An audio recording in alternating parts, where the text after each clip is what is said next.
May bisita ako, si Pipi. Ah. Ah. Padang nase.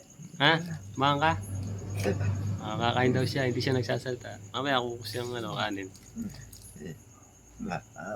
Sagli, kwadang nasi na.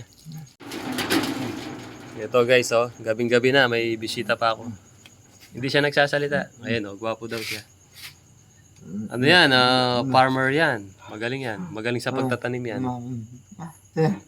Kaya mga ano. Hindi siya nagsasalita.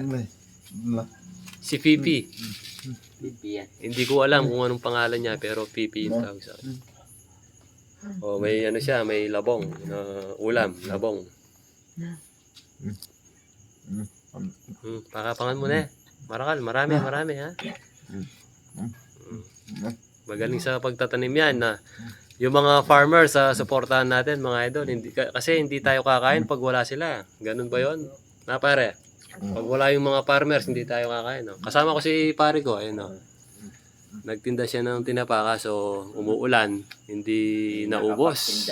Hindi nakapagtinda. Pag umuulan kasi walang ganong bumibili, ayaw lumabas ng mga tao, kaya mahirap din magtinda ng tinapa. Minsan malulugi tayo.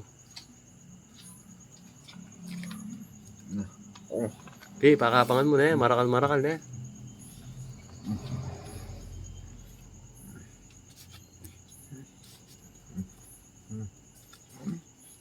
Baka mabulunan ka.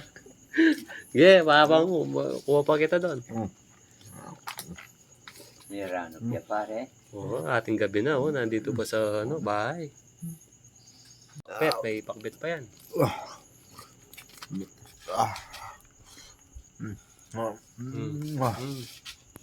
Pakapangan mo. Kumain ka ng marami dahil mabigay yung trabaho sa farm. Binigyan ko siya ng pakbet.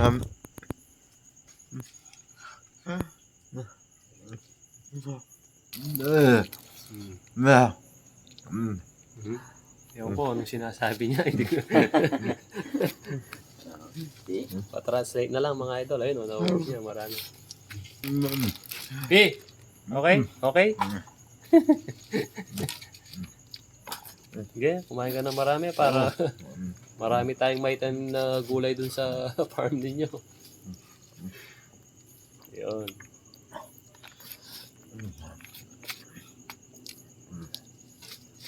Very good. Vacation na pare. Wala na nasi. Very good. Kapara lang ang shoutout ka rin kamag-anak mo, Isabela. Wala man pare. Ilocano siya. Ano ba yung magandang gabi sa Ilocano? Naimbag nga rabiyo sa amin. Kapsat. Nakapag-asawa siya dito sa Pampanga. Nakapag-asawa kitoy, Pampanga. Saan ka ba sa Isabela, pare? Sa Tumawini. Shoutout sa taga Isabela dyan. Ayan, si pare ko. Tumawini Isabela. Napadpad dito sa Pampanga. Naubos na niya yung kanina, ha?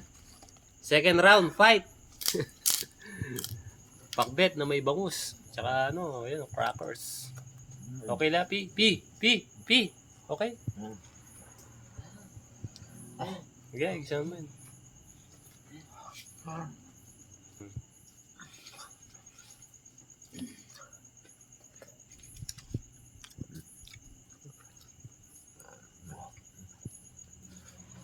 Minsan, pasyalan ko siya doon sa kanyang farm.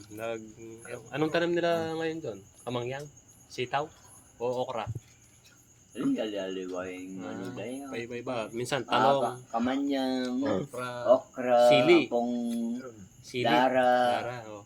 Balasena. Isang araw, bisitahin natin siya sa kanyang farm.